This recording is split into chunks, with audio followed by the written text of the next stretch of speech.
when the sky cried blood. A long, long time ago, in a quiet village nestled between rolling green hills and a dark, whispering forest, the people lived simple lives.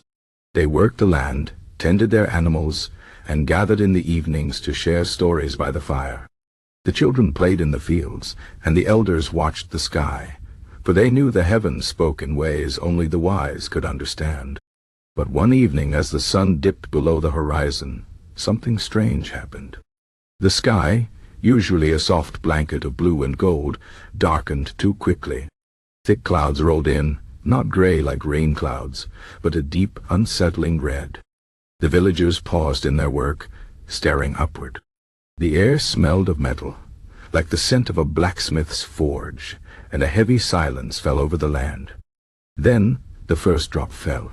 It splashed against the dusty ground, dark and thick. A child reached out, touching the red stain on the earth.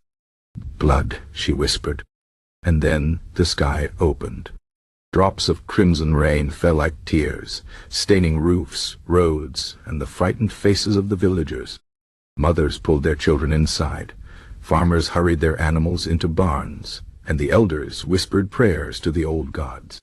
No one had ever seen such a thing. The village priest, a frail man with a long white beard, stood in the square, his arms raised to the bleeding sky. "The heavens weep," he cried.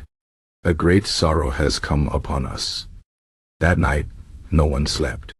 The red rain drummed against the rooftops, and strange noises echoed from the forest. Howls that were not quite animal, whispers that were not quite human.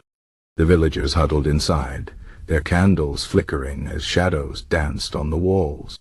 When morning came, the rain had stopped, but the world was changed. The fields, once golden with wheat, were now stained red. The river ran dark, and the animals refused to drink from it. The villagers gathered in the square, their faces pale with fear. "What have we done to anger the gods?" they asked. The priest studied the sky, now a sickly yellow. "This is no ordinary punishment," he said. "The sky cries blood when a great wrong has been done, when balance is broken. We must find the source of this sorrow, or worse will come." A young girl named Liora stepped forward. She was small, with wild black hair and sharp green eyes, known for her bravery. "I will go," she said. "I will find out why the sky weeps." The villagers murmured. Liora was brave, but she was just a child. Still no one else offered, so with a heavy heart, the priest gave her his blessing. "Take this," he said, handing her a small wooden charm carved with ancient symbols. "It will protect you from the unseen." Liora set off toward the dark forest, the place where the whispers had come from. The trees here were old, their trunks twisted into strange shapes, their branches reaching like skeletal fingers. As she walked deeper, the air grew colder, and the shadows seemed to move on their own.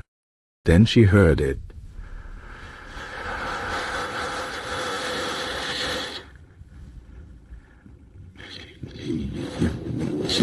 One crying.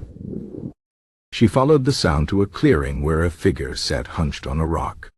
It was a woman, but not like any woman Liora had seen. Her skin was pale as moonlight, her hair long and silver, and her robes shimmered like the night sky. But her hands were covered in red, and her tears fell like drops of blood. Liora hesitated, then stepped forward. "Who are you?" she asked. The woman lifted her head. Her eyes were deep and endless, filled with a sorrow so old it made Liora's heart ache. "I am the keeper of the sky," she said, her voice like wind through the trees. "And I weep because the world has forgotten me."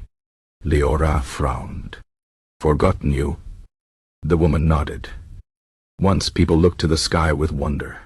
They told stories of the stars, sang songs to the moon, and respected the balance of earth and sky. But now they only look down. They take without giving, burn without planting, and speak without listening. The sky is wounded, and so I weep."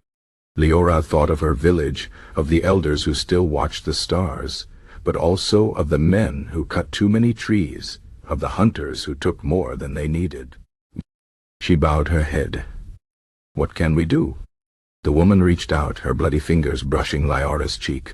"Remember," she said, "teach them to look up again, to listen, to give as much as they take. Only then will the sky heal." Liora returned to the village, her heart heavy with the woman's words. She told the villagers what she had seen, and though some scoffed, the elders nodded. That night they built a great fire in the square, not for warmth, but for light. They sang old songs, told forgotten stories, and raised their voices to the sky. And then, as if in answer, the red stains on the earth began to fade. The river ran clear again, and the next morning, when the sun rose, the sky was blue and pure. The villagers cheered, but Liora only smiled, her eyes turned upward. From that day on, the people remembered.